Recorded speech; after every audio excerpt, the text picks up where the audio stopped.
Hello friends, आप Mukesh Goyal. I hope कि आप बहुत अच्छे हैं। और फ्रेंड्स, आज जो हम बात करने वाले हैं, जो पेपर अपना कैंसिल हो गया 18 जून को, जो पेपर हुआ था, उस जो पेपर टू इन्वायरमेंट साइंस है, उनके उसके कुछ क्वेश्चंस के बारे में हम बात करेंगे और उसको अच्छे से सोल्व करेंगे। और आज कुछ क्वेश्चन का करेंगे, फिर धीरे धीरे, क्योंकि एक साथ सभी क्वेश्चन को सोल्व करना मतलब ठीक नहीं रहेगा और वीडियो बहुत बड़ा हो जाएगा। तो थोड़े थोड़े क्वेश्चंस हम करते जाएंगे और ऐसे आप कंसेप्ट्स को समझना है कि इस क्वेश्चन के पीछे क्या कंसेप्ट लगा है, किस तरह की बातें रही हैं। तो हर एक क्वेश्चन को बहुत अच्छे से शांति से देखना है, रिलैक्स होके, चित्त को शांत करके, ठीक है। तो इन कंसेप्ट को ध्यान रखना है। ये वापस से रिपीट हो सकती है चीजें। चलो, ऑल द वेरी बेस्ट। जैसे एक आपके ये क्वेश्चन आया था, ये तो बहुत ही सिंपल क्वेश्चन था, अगर आपको ध्यान है तो।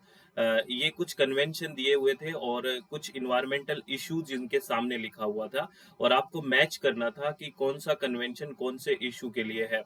तो इसमें आपको मैं बता दूं, जो टिक लगे हुए हैं वो स्टूडेंट के हैं, है ना। हम अच्छे से वेरीफाई करेंगे टिक कौन सा ठीक है। ठीक है। एक बेसल कन्वेंशन तो आपको पता है, जो ट्रांस बाउंड्री मूवमेंट होता है हैजार्डियस वेस्ट को, उसको कंट्रोल करने के लिए आया है। ए का 4 आएगा। और अगर इन ऑप्शन में देखते हैं तो ए का 4 तीन ऑप्शंस में है। बाकी चलते हैं, स्टॉकहोम कन्वेंशन की बात करते हैं तो पीओपीज के बारे में है, परसिस्टेंट ऑर्गेनिक पॉल्यूटेंट्स के बारे में है, बिल्कुल, यानी कि सी का 1 है। तो अगर ए का 4 देखें और सी का 1 देखें तो अपने पास थर्ड ऑप्शन है, वो राइट आता है ना। और जो बॉर्न कन्वेंशन है वो आपको पता है किस लिए born convention, conservation of migratory species of wild animals के लिए है। और वियना कन्वेंशन आपको पता है, प्रोटेक्शन ऑफ ओजोन लेयर, है ना। वियना कन्वेंशन की बात करते हैं हम, अगर आपको बात पता है तो कई सारी कन्वेंशंस की बात करते हैं, प्रोटोकॉल की बात करते हैं, एग्रीमेंट्स की बात करते हैं, है ना। क्योटो प्रोटोकॉल भी इससे संबंधित है। तो आपको इसका राइट आंसर तो थर्ड आ गया, ठीक है। अब मुझे आपको आंसर कुछ कमेंट बॉक्स में बताना है कि क्या डिफरेंस होता है बेसिकली। जैसे हम बात करते हैं कि कॉन्फ्रेंस है, कन्वेंशन है, प्रोटोकॉल है, एग्रीमेंट है, तो इन जो शब्दों का डिफरेंस क्या है, एक बार आप मुझे बताना, ठीक है। तो ये क्वेश्चन तो बहुत सिंपल था, आप लोगों ने सभी ने ठीक किया हुआ होगा। All the very best. और हाँ, एक बात और आपको पता है, पेपर 1 में भी आपको पता है ईवीएस आता है, तो पीओपीज की फुल फॉर्म भी पूछ ली थी, परसिस्टेंट ऑर्गेनिक पॉल्यूटेंट्स। अब की बार ये भी पूछ लिया था। तो हर जगह से क्वेश्चन बनने की संभावनाएं रहती है, तो ध्यान रखना। इसका थर्ड ऑप्शन हो गया। इससे पहले कि हम आगे क्वेश्चन करें फ्रेंड्स, मैं आप लोगों को इन्फॉर्मेशन दे देता हूँ। आपको पता है अपनी वेबसाइट है www.swmg.in, या फिर मोबाइल एप्लीकेशन SWMG, और ये अपने इंक्वायरी के नंबर है। अगर आपको कोई प्रॉब्लम है तो यहाँ आप डिस्कस कर सकते हैं। बेसिकली इन्वायरमेंट साइंस का इसी एग्जाम के लिए हमने एक रिविजनरी कोर्स निकाला हुआ है, जिसमें ऑल 10 की 10 यूनिट्स आपको रिकॉर्डेड वीडियो लेक्चर्स मिलेंगे, जो 1025 यानी कि 1025 रुपए में है फ्रेंड्स, ठीक है। इसमें 10 की 10 यूनिट के रिकॉर्डेड वीडियो लेक्चर्स हैं। और इसकी जो वैलिडिटी रहेगी, आज जैसे ही ज्वाइन करते हैं तो ज्वाइन करते ही आपको 10 की 10 यूनिट मिल जाएगी। और इसकी वैलिडिटी है वो 5 सितंबर तक रहेगी, क्योंकि आपको पता है अभी जो डेट शीट है 21 अगस्त से 4 सितंबर तक का बोला हुआ है, तो हमने वैलिडिटी इसको, लास्ट वैलिडिटी 5 सितंबर तक रहेगी। और ऐसे ही अगर आप इसके साथ पेपर 1 के साथ भी ज्वाइन करना चाहते हैं, अगर आप चाहते हैं कि पेपर 1 और पेपर 2 दोनों मेरा कॉम्बो पैकेज के साथ हो जाए, तो इसमें 1225 1225 रुपए में दोनों के पेपर 1 की भी और पेपर 2 की भी 10 की 10 यूनिट्स रिकॉर्डेड लेक्चर आपको मिलेंगे। और इसकी वैलिडिटी भी 5 सितंबर तक रहेगी। अगर आप विलिंग है तो ज्वाइन कर सकते हैं। और बस एक इन्फॉर्मेशन और है, आप अगर विलिंग है तो सुन सकते हैं, कि हमने, है ना, इसी वेबसाइट पे, मोबाइल ऐप पे, जिसकी वैलिडिटी 1 जनवरी 2025 रहेगी, ठीक है ना। वैलिडिटी यानी कि नेक्स्ट एग्जाम के लिए, दिसंबर के एग्जाम के लिए भी रजिस्ट्रेशन ओपन कर दिए हैं। अगर आप ईवीएस ओनली ज्वाइन करना चाहते हैं तो कर सकते हैं, और ईवीएस के साथ पेपर 1 ज्वाइन करना चाहते हैं तो कर सकते हैं। कुछ स्टूडेंट पूछते हैं कि कैसे, आपको मैं बता दूं, लाइव डाउट डिस्कशन होंगे वीकली, लाइव डाउट डिस्कशन होंगे। अगर आपको कोई भी डिस्कशन करना है, डाउट है, तो लाइव डाउट डिस्कशन होंगे। पीवाईक्यूज की प्रैक्टिस लाइव करते हैं, वीकली चलता रहेगा ये। और पेपर 1 आपका डेली लाइव रहेगा। अगर आप विलिंग है तो आप ज्वाइन कर सकते हैं। चलो, अब नेक्स्ट क्वेश्चंस की बात करते हैं। All the very best. ये एक क्वेश्चन आपको डायरेक्ट पूछा गया था। ये देखो कितना बेसिक क्वेश्चन पूछा गया। The normal lapse rate of temperature per kilometre is, lapse rate, normal lapse rate, यानी कि एक तरह से जैसे जैसे हम ऊपर जाते हैं तो आपको पता है जैसे हम बात करते हैं ना ट्रोपोस्फेयर, स्ट्रेटोस्फेयर, मेसोस्फेयर, थर्मोस्फेयर या आयनोस्फेयर और एक्सोस्फेयर। तो जैसे हम अगर ट्रोपोस्फेयर की बात करते हैं, यानी कि सबसे नीचा जो लेयर है क्षोभ मंडल की बात करते हैं, तो जैसे ही ऊपर जाते हैं तो टेम्परेचर आपको पता है डिक्रीज होता है। तो एक वो लैप्स रेट है, तो नॉर्मल लैप्स रेट कितनी होती है ना, टेम्परेचर की पर किलोमीटर की बात की है और डिग्री सेल्सियस में आपको टेम्परेचर दिया हुआ है। तो आप हमें पता है ये फैक्ट, लगभग 165 मीटर पे हम बात करते हैं, 1 डिग्री सेल्सियस की बात करते हैं। अगर किलोमीटर में बात करें तो 6.5 डिग्री सेल्सियस पर किलोमीटर होता है। तो यहाँ ये ऑप्शन यानी कि थर्ड ऑप्शन चला जाएगा। 6.4 इसमें दिया हुआ है तो ये ऑप्शन चला जाएगा। अगर नॉर्मल लैप्स रेट की बात करें टेम्परेचर पर किलोमीटर की, तो ये तो फैक्ट्स हैं, आपको ध्यान रखना है। मैंने यहाँ पे लिख भी दिया है, क्या है, lapse rate is the rate at which an atmospheric variable normally temperature in earth atmosphere falls with altitude, यानी कि एल्टीट्यूड के साथ जो टेम्परेचर गिरता है बेसिकली ट्रोपोस्फेयर में, वो उसकी बात वो होते हैं लैप्स रेट। और आपको पता है the air commonly refer to the as the normal on environmental, lapse rate is the highly variable है being affected by radiation, convection और कंडेंसेशन। आपको पता है रेडिएशन की वजह से, कन्वेक्शन की वजह से, कंडेंसेशन की वजह से ये वेरी करता रहता है। और इसका एवरेज हम लेते हैं 6.5 डिग्री सेल्सियस पर किलोमीटर। अगर फारेनहाइट की बात करें तो 18.8 फारेनहाइट पर माइल कर सकते हैं। ये लोअर एटमॉस्फेयर यानी कि हम ट्रोपोस्फेयर की बात कर रहे हैं। तो ये इंपॉर्टेंट कंसेप्ट है और बेसिकली फैक्ट है, तो आपको ये भी आपको ध्यान रखना है फ्रेंड्स, ठीक है। चलो नेक्स्ट क्वेश्चन के बारे में बात करते हैं। ये बड़ा अच्छा क्वेश्चन था। आपको कई सारे स्टेटमेंट्स दिए हुए हैं ए बी सी डी और ई, और आपको ये पूछा है कि ये स्टेटमेंट्स के बारे में कौन कौन से स्टेटमेंट करेक्ट है। तो सबसे पहला है कि ह्यूमस है वो give soil it's dark colour. तो आपको पता है जैसे हम सोइल की बात करते हैं और उसका प्रोफाइल हम बात करते हैं, ओ की बात करते हैं जहाँ पे ऑर्गेनिक कंटेंट बहुत ज्यादा होता है, तो ये ह्यूमस होता है वो बिल्कुल डार्क कलर का सोइल देता है, इसमें कोई दिक्कत नहीं है। तो ये एकदम करेक्ट ऑप्शन है, ठीक है। Humic acid is insoluble in acidic solution. जो एसिडिक सॉल्यूशन होता है, जो अम्लीय सॉल्यूशन होता है, जिसका पीएच अगर लेस देन 2 के हो जाएगा, तो ह्यूमिक एसिड है वो इनसॉल्युबल होता है, ये भी बिल्कुल ठीक है। जो फुल्विक एसिड है वो सोल्यूबल इन एसिडिक सॉल्यूशन। आपको मैं बता दूं जो फुल्विक एसिड है बेसिकली ये हर पीएच पे सोल्यूबल है, तो ये भी बिल्कुल एसिडिक सॉल्यूशन में सोल्यूबल होगा। और humic acid has lower oxygen content compare to the fulvic acid. हाँ, फुल्विक एसिड के अंदर 2 गुना ज्यादा ऑक्सीजन कंटेंट होता है अप्रोक्स ह्यूमिक एसिड से, तो ये भी बात ठीक है कि ह्यूमिक एसिड है वो लोअर ऑक्सीजन कंटेंट होता है बिल्कुल। और क्ले जो पार्टिकल्स होते हैं as a colloid in water, क्योंकि से चार्जेबल होते हैं ये बिल्कुल, ये पार्टिकल भी एज ए कोलाइड के रूप में काम करते हैं, तो बिल्कुल ठीक है। ये तो सारे ही जो स्टेटमेंट है वो करेक्ट है, यानी कि ए बी सी डी और ई, ये फोर्थ ऑप्शन है वो राइट हो जाएगा। इसका राइट आंसर कौन सा हो जाएगा, फोर्थ ऑप्शन है वो राइट आंसर हो जाएगा। इसके बारे में मैंने कुछ स्टेटमेंट्स लिख दिए हैं, आपको ध्यान रखना है। देखो क्या लिखा है, humic acid is soluble in water, ये ध्यान रखना है, and neutral at alkaline pH. Neutral कहाँ होता है, एल्केलाइन पीएच पर न्यूट्रल होता है। देखो एक बार देखना, ह्यूमिक एसिड सोल्यूबल है किसमें, वाटर में, at neutral and alkaline pH, but insoluble at acidic pH, है ना। देखो इनसोल्यूबल है एसिडिक पीएच में। Fulvic acid soluble in water at any pH लिखा हुआ है ना। और fulvic acid have an oxygen content twice that of humic acid, ये भी हो गया।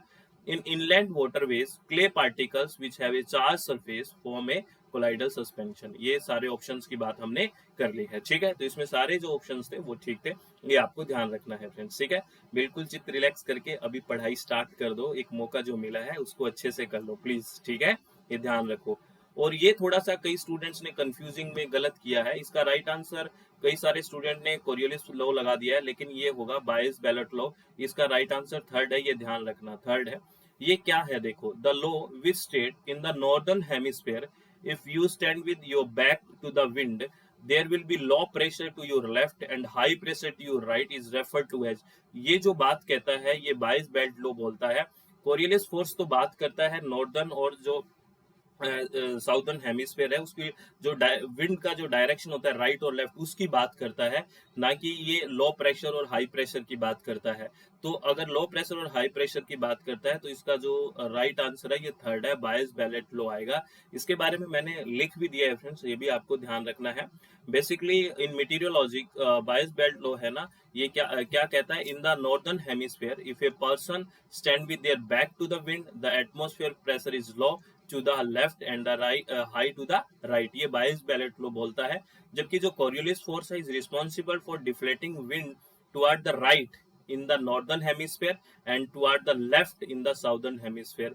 ये भी आपसे कई बार पूछा है ना, ये स्टेटमेंट भी बहुत इंपॉर्टेंट है जो कोरियोलिस फोर्स का है। ये कई बार हम गलत कर देते हैं कि नॉर्दर्न हेमिस्फेयर में राइट होगा या लेफ्ट होगा, ये कंफ्यूज हो जाता है। याद रखना, अगर बात करें नॉर्दर्न हेमिस्फेयर में तो राइट की तरफ होगा, और अगर बात करें साउदर्न हेमिस्फेयर में तो लेफ्ट होगा। ये भी कई बार पूछा गया है, तो ये इंपॉर्टेंट कंसेप्ट है, आपको ध्यान रखना है, प्लीज ये बात ध्यान रखनी है, ठीक है, बहुत इंपॉर्टेंट है। तो ये क्वेश्चंस आपके ठीक हुए होंगे, कोई दिक्कत तो नहीं होगी, मजा आया होगा करने में। और ये सारी बातें हम मेरे हिसाब से पढ़ते हैं बहुत डिटेल में अच्छे से, है ना। अब बात करते हैं सीबीडी के बारे में। ये बड़ा अच्छा क्वेश्चन है और इसका राइट आंसर, ये जो टिक है ना ये स्टूडेंट के लगाए हुए हैं, ये टिक गलत है। बेसिकली इसका राइट आंसर देखते हैं कौन सा होगा। ये कह रहा है which of the following are listed in main objective of convention on biological diversity 1993। जो सीबीडी आया उसके मेन ऑब्जेक्टिव क्या था? तो पहला क्या है, कंजर्वेशन ऑफ बायोलॉजिकल डाइवर्सिटी, ये तो होगा ही होगा मेन ऑब्जेक्टिव बेसिकली, क्योंकि ये है ही बायोडाइवर्सिटी के लिए, तो कंजर्वेशन तो बायोडाइवर्सिटी का करना है, ए होगा ही होगा। और एक इसमें है fair and equitable sharing of the benefit arising out of the utilization of genetic resources, ये भी बिल्कुल आएगा। और एक इसमें आएगा sustainable use of the components of biological diversity, ये यानी कि इसके जो मेन ऑब्जेक्टिव्स हैं वो ए, सी और ई है। सेकंड ऑप्शन है वो राइट ऑप्शन होगा इसका, ए, सी और ई। मैं आपको ये बता देता हूँ, जो ये कन्वेंशन ऑन बायोलॉजिकल डाइवर्सिटी आया था ना, इसका जो आर्टिकल जो फर्स्ट है इसमें ऑब्जेक्टिव लिखे हुए हैं, और ये ऑब्जेक्टिव भी मैंने यहाँ पे लिख दिए हैं। देखो ये ऑब्जेक्टिव्स आर्टिकल 1 में लिखे हुए हैं, देखो ये क्या लिखे हुए हैं। The objective of this convention to be pursued in accordance with the relevant provision और the conservation of biological diversity हो गया, sustainable use of its components हो गया, and the fair and equitable sharing of the benefits arising out of the utilization of genetic resources, ये आ गया। ये article first में लिखा हुआ है, इसके ऑब्जेक्टिव जो कन्वेंशन ऑन बायोलॉजिकल डाइवर्सिटी है उसमें, इसलिए इसका राइट आंसर क्या हुआ, सेकंड हुआ, ठीक है। चलो नेक्स्ट क्वेश्चन के बारे में बात करते हैं। ये भी थोड़ा सा कंफ्यूजिंग क्वेश्चन हो सकता है बच्चों के लिए। ये ओजोन इसका राइट आंसर नहीं है, राइट आंसर मेरे हिसाब से इसका पर क्लोरेट होगा, ठीक है। क्या होगा, पर क्लोरेट होगा, क्योंकि ये बहुत हानिकारक है बेसिकली पर क्लोरेट। ये क्या है, which of the following is not applied use for disinfection of water. ये कह रहा है कि वाटर को डिसइंफेक्ट करने के लिए क्या अप्लाई नहीं किया जाता। जैसे हम क्लोरीन वगैरह का तो यूज करते हैं, ओजोन भी आपको पता है अच्छी कैपेसिटी होती है, इसको भी यूज करते हैं। तो हाइपोक्लोरस एसिड का यूज करते हैं, chlorine dioxide, ozone not applied या यूज आता है तो पर क्लोरेट होता है। बेसिकली पर क्लोरेट क्या है इसके बारे में हम जान लेते हैं। ये बेसिकली कह रहे हैं नॉट अप्लाई और use for disinfection of water, इसका ऑप्शन 4 जाना चाहिए।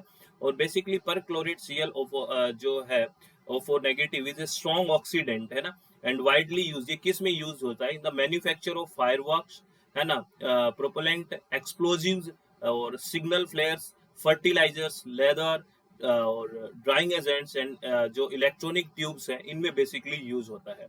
और it is water soluble, mobile and persistent in the environment and has broad occurrence in soil, dust and water.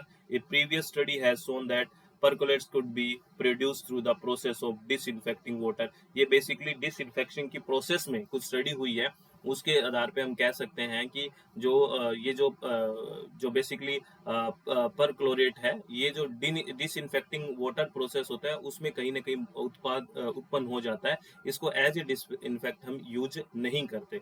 ये मेरे अकॉर्डिंग इसका आंसर होना चाहिए, ठीक है। चलो और आगे बात करते हैं नेक्स्ट क्वेश्चन के बारे में। नेक्स्ट क्वेश्चन का राइट आंसर ओजोन होना चाहिए भाई, ठीक है ना, ये नहीं होगा। क्या कह रहा है देखिए, विच of the following is a pollutant and A green house gas but is not directly emitted in the ambient atmosphere. Ambient atmosphere जो आउटडोर एटमोस्फेयर है, डायरेक्टली इमिट नहीं होता। तो आपको पता है जो ओजोन है वो एक सेकेंडरी पोल्यूटेंट है। जो ट्रोपोस्फेरिक ओजोन है, जो क्षोभ मंडल में ओजोन है ट्रोपोस्फेयर में, वो एक सेकेंडरी पोल्यूटेंट है। और आपको पता है वो डायरेक्टली इमिट नहीं होता। सेकेंडरी का मतलब यही होता है रिएक्ट करने के बाद बनता है। तो यही आंसर जाना चाहिए, क्योंकि कह रहे हैं विच of the following is a criteria pollutant and greenhouse gas but is not directly emitted in the ambient atmosphere। Directly emit नहीं होता, यानी कि सेकेंडरी पोल्यूटेंट की बात कर रहा है। तो इसमें राइट आंसर क्या जाएगा? ओजोन, जो ट्रोपोस्फेयर में ओजोन है वो। याद रखना जो स्ट्रेटोस्फेयर में ओजोन है वो तो बहुत अच्छी ओजोन होती है, आपको पता है, क्योंकि स्ट्रेटोस्फेयर में जो ओजोन होती है वो गुड ओजोन है, क्योंकि वो यूवी रेस से बचाता है। बेसिकली यहाँ आंसर जाना चाहिए ओजोन। ठीक है, आगे बात करते हैं। नेक्स्ट क्वेश्चन कह रहा है a keystone species is a species that has a. Keystone species क्या है? जो आपको पता है बहुत ही एक बहुत मुख्य स्पीसीज होती है कीस्टोन स्पीसीज, जो इफेक्ट करती है। तो इसका इफेक्ट होता है कम्युनिटी पे, बहुत लार्ज इफेक्ट होता है, सीधी सी बात है ना, large effect on the community. आपको पता है कीस्टोन स्पीसीज एक मुख्य स्पीसीज होती है, वो डिस्टर्ब कर सकती है पूरी कम्युनिटी को। तो large effect on the community, ये keystone species species that has a large effect on the community. इसका राइट ऑप्शन का आंसर चला जाएगा, फर्स्ट चला जाएगा। बेसिक क्वेश्चन है। आगे बात करते हैं। कह रहा है कि gamma diversity reflect at the level of.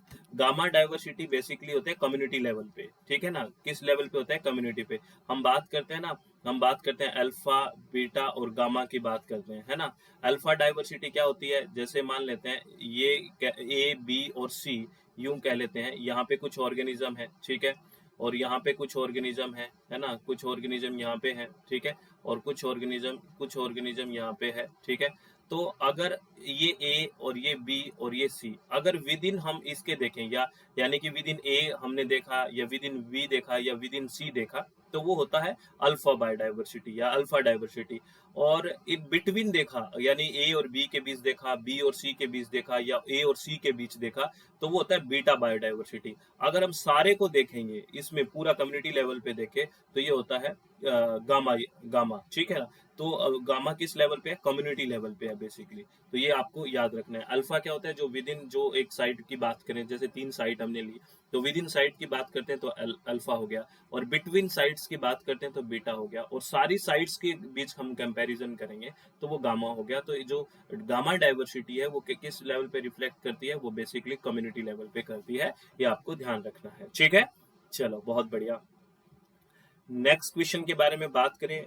Basalt के बारे में बात की है। आपको पता है बेसाल्ट एक इग्नियस रॉक है। वो किस से कंपोज होती है? बेसिकली अगर बात करें बेसाल्ट का, तो बेसाल्ट के अंदर प्राइमरी और सेकेंडरी कंपोनेंट्स के आधार पे देखें तो ओलिवाइन हो जाएगा, और पेल्जियोक्लेज हो जाएगा, और पायरोक्सिन। ये बेसिकली बेसाल्ट है ना। बेसाल्ट इससे बना होता है। मैं आपको बेसाल्ट के बारे में कुछ और बता देता हूँ। आपको पता है जब लावा बाहर आता है तो धीरे धीरे ठंडा होने से बेसाल्ट बनता है बेसिकली, ठीक है। Basalt is an exclusive igneous rock made from the rapid cooling of lava at the earth surface. जो रैपिड जो कूलिंग होती है लावा की अर्थ सरफेस पे, उससे बेसाल्ट बनता है। और इसके जो प्राइमरी कंपोजिशन है, पेलियोक्लेज है ना, एम्फीबोल एंड पायरोक्सिन है, और सेकेंडरी में ओलिवाइन है। तो उसी आधार पे हम कह सकते हैं कि इसका जो राइट ऑप्शन है वो कौन सा चला जाएगा? ओलिवाइन चला जाएगा, और पेलियोक्लेज चला जाएगा, और पायरोक्सिन चला जाएगा। तो सेकंड ऑप्शन इसका राइट आंसर हो जाएगा बेसाल्ट का, ठीक है। ये बेसिक से हम जब रॉक की बात करते हैं और रॉक का क्लासिफिकेशन करते हैं तो बहुत अच्छे से इस बात को करते हैं हम, ये आपको ध्यान रखना है, ठीक है। और डोल्ड्रम क्या है? ये तो आपको सबको पता ही होगा। डोल्ड्रम के कौन सा जोन है? ये इंटर ट्रॉपिकल कन्वर्जेंस जोन है। आपको सबको पता होगा, तो ये तो है ना। डोल्ड्रम क्या है? इंटर ट्रॉपिकल कन्वर्जेंस जोन है बेसिकली, ठीक है। ये तो सब पता है आपको, ठीक है। और आगे बात करें, और red mud is a particular type of waste connected with the production of, है ना। जब हम एलुमिना बनाते हैं बॉक्साइट से, तब जो होता है वो उसको बोलते हैं रेड मड। तो red mud is a particular type of waste connected with the production of, ये सही ऑप्शन सेकंड ही होगा इसका, एलुमिना फ्रॉम बॉक्साइट। याद रखना, अच्छा क्वेश्चन है, इसको नोट करके रखना प्लीज, ठीक है। तो ये है ना red sorry, red mud or bauxite residue is a byproduct of the bio process using sorry, converting bauxite into alumina, ये याद रखना, रेड मड के बारे में इंपॉर्टेंट कंसेप्ट है, प्लीज ध्यान रखना, ठीक है, सीधा सीधा पूछा गया है ना। नेक्स्ट क्वेश्चन के बारे में बात करते हैं। नेक्स्ट क्वेश्चन कह रहा है which of the following is not, अब ये नोट वगैरह का ध्यान रखना है, कई बार ये जल्दबाजी में गलत हो जाता है। Which of the following is not a part of integrated solid waste management. Integrated solid waste management का मतलब होता है कि जब सॉलिड वेस्ट को मैनेज करते हैं तो इंटीग्रेटेड कौन कौन सा होता है, सोर्स से हम शुरू करते हैं कि सोर्स पे वेस्ट जनरेट ना हो, रिसाइकलिंग डिस्पोजल तक चले जाते हैं, तो ये नॉट ए पार्ट ऑफ, तो ये जो लाइफ साइकिल असेसमेंट है ये इंटीग्रेटेड सॉलिड वेस्ट मैनेजमेंट का पार्ट है नहीं है। सोर्स रिडक्शन भी है, रिसाइकलिंग भी है, डिस्पोजल भी है, ये सब है, लेकिन लाइफ साइकिल असेसमेंट है वो इंटीग्रेटेड सॉलिड मैनेजमेंट का क्या नहीं है, पार्ट नहीं है, ये आपको ध्यान रखना है। उसके बाद पूछा है कि which of the following is not, फिर नोट की बात करिए, not a criteria to mark the waste as a hazardous waste, यानी कि हजार्डियस वेस्ट अगर वेस्ट है वो कौन सा वेस्ट हजार्डियस है, उसका कौन सा एक मार्क नहीं है, जिसमें टॉक्सिसिटी होगी वो तो एक मार्क है, कोरोजिविटी होगी वो भी है, इग्निटेबिलिटी होगी वो है, लेकिन क्वांटिटी को नहीं इंक्लूड किया गया, ये कोई मार्क नहीं है। हजार्डियस वेस्ट को हम बोलें कि ये क्वांटिटी के आधार पे, हम टॉक्सिसिटी के आधार पे कह सकते हैं ये हजार्डियस वेस्ट है, या उसमें कोरोजिविटी है तो कह सकते हैं, या इग्निटेबिलिटी है तब कह सकते हैं, क्वांटिटी के बेस पे हम नहीं कह सकते, ये कोई क्राइटेरिया मार्क नहीं है, तो इसका according to question right option कौन सा चला जाएगा, थर्ड चला जाएगा, ये आपको ध्यान रखना है फ्रेंड्स, ठीक है। ये ईपीए का रेगुलेशन लिखा हुआ है, सीधी सी बात है, ठीक है, ये जो हमने क्वेश्चन की बात करी है। और ये क्वेश्चन है wind that blow parallel to the isobar और कॉल्ड एज, यानी कि जो विंड है जो आइसोबार के जहाँ सेम प्रेशर की बात होती है और उसके पैरेलल ब्लो करती है उसको क्या बोलते हैं, उसको हम जियोस्ट्रोफिक विंड बोलते हैं, ये ध्यान रखना, क्या बोलते हैं ये याद रखना है, इसको हम जियोस्ट्रोफिक विंड बोलते हैं, सेकंड ऑप्शन जाएगा, इसको हम जियोस्ट्रोफिक विंड बोलते हैं, कौन सा, जियोस्ट्रोफिक विंड। तो यहाँ मैंने लिख भी दिया है, geostrophic wind is the wind that will be blowing parallel to the isobar when Coriolis force is balanced by the pressure gradient force, जब जो कोरियोलिस फोर्स है बैलेंस हो जाता है प्रेशर ग्रेडियंट फोर्स से, जब जो आइसोबार के पैरेलली जो विंड चलती है उसको बोलते हैं जियोस्ट्रोफिक विंड, ये आपको ध्यान रखना है फ्रेंड्स, ठीक है। तो ये सारी बातें, ये क्वेश्चंस आपको ध्यान रखने हैं। और ये क्वेश्चन और देखिए, ये मैथ्स का क्वेश्चन था, आपको पूछा है कि कौन कौन सा मीटर है वो किसके लिए यूज किया जाता है। ह्यूमिडिटी के लिए अगर बात करें तो हाइग्रोमीटर यूज होता है, ए का कौन सा आ गया, 3 आ गया, ठीक है, और ए का 3 अगर देखो तो एक ही ऑप्शन में है, थर्ड ऑप्शन में सीधा सा यही आ गया, है ना। और रेनफॉल की बात करें तो रेनफॉल में ये आ गया क्या अपना, सी का हाइटोमीटर आ गया, है ना, ये रेन गेज को दूसरा नाम है यूं कह सकते हैं।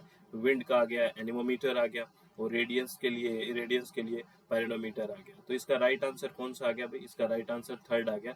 देखो सीधा सीधा क्वेश्चन है, सीधा मैच करना है, ज्यादा टफ पेपर नहीं था, है ना, समझ में आ गई बात।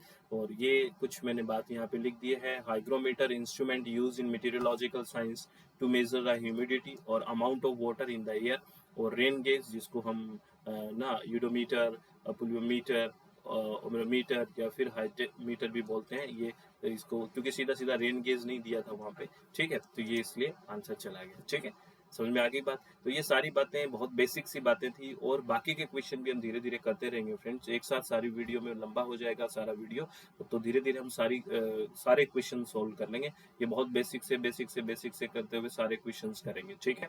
तो अब मैं आपको इन्फॉर्मेशन देता हूँ, अगर आप विलिंग है तो आप सुन सकते हैं। अपनी वेबसाइट है www.swmg.in या फिर मोबाइल एप्लीकेशन SWMG, और ये अपना नंबर है फ्रेंड्स, अगर कोई आपको इश्यू हो तो आप इससे डिस्कस कर सकते हैं इस नंबर पे व्हाट्सएप करके या कॉल करके। आपको 1025 में यानी कि 1025 रुपये में, इसमें जो अगस्त से सितंबर का डेट आया है उसमें जो एग्जाम होने वाला है उसके लिए हमने 10 के 10 यूनिट के वीडियो लेक्चर्स आपको प्रोवाइड करवाए हैं। इसमें रिविजनरी कोर्स है, अगर आप विलिंग है तो वो आप ज्वाइन कर सकते हैं। अगर आप चाह रहे हैं कि पेपर 1 के साथ और भी हो मेरा, पेपर 2 और पेपर 1 दोनों हो, तो इस एग्जाम के लिए हमने इसकी फीस रखी है ओनली 1225 रुपये, जिसमें पेपर 1 की भी 10 यूनिट और पेपर 2 की भी 10 यूनिट आपको सब मिलेगा इसमें। अगर आप विलिंग है तो आप ज्वाइन कर सकते हैं। और ऐसे ही अगर कोई स्टूडेंट चाह रहा है कि दिसंबर के लिए मैं पढ़ना चाह रहा हूँ, तो उनको मैं बता दूं कि इन्वायरमेंट साइंस के उसको जैसे ही वो आज ज्वाइन करता है तो 10 के 10 यूनिट्स आपको रिकॉर्डेड वीडियो लेक्चर्स तो मिल ही जाएंगे, साथ में ईवीएस के हम लाइव डाउट सेशन रखेंगे वीकली, है ना। ईवीएस के लाइव डाउट सेशन रहेंगे, आपको आराम से यूनिट जैसे अपलोड की गई है वैसे पढ़िए, और लाइव डाउट सेशन होंगे विद पीवाईक्यूज और एमसीक्यूज के साथ। तो ये वीकली चलेंगे फ्रेंड्स, ठीक है ना। तो अगर आप विलिंग है तो ये सेशन ज्वाइन कर सकते हैं। और अगर आप चाहते हैं कि पेपर 1 के साथ पेपर 2 भी मेरा दिसंबर के लिए हो, तो ये फीस है 9750, ठीक है। जिसमें पेपर 1 की तो डेली लाइव सेशन होगा, और पेपर 2 ईवीएस का आपका वीकली क्या होगा, बेसिकली डाउट सेशन चलेंगे, लाइव चलेंगे, और इसमें पीवाईक्यू और एमसीक्यूज डिस्कस किए जाएंगे। अगर आप विलिंग हैं तो आप ज्वाइन कर सकते हैं, ठीक है। और इसका जो वेबसाइट का जो लिंक है वो आपको डिस्क्रिप्शन बॉक्स में मिल जाएगा, ठीक है। तो ऑल द वेरी बेस्ट। और ये चीज़ हमेशा आप ध्यान रखें क्या, कि अपने चित्त को शांत रखें, आप खुश रहें, और जो आपको टाइम मिला है उसको अच्छे से यूटिलाइज करें। आप लोगों से रिक्वेस्ट है फ्रेंड्स, इसको वेस्ट ना कर दें कि ये होगा वो होगा। आप अच्छे से तसल्ली के साथ पढ़ते रहें, सब कुछ अच्छा है, सब अच्छा होगा। ऑल द वेरी बेस्ट, बहुत बहुत धन्यवाद। Thank you, thanks a lot friends, बहुत बहुत धन्यवाद सभी का।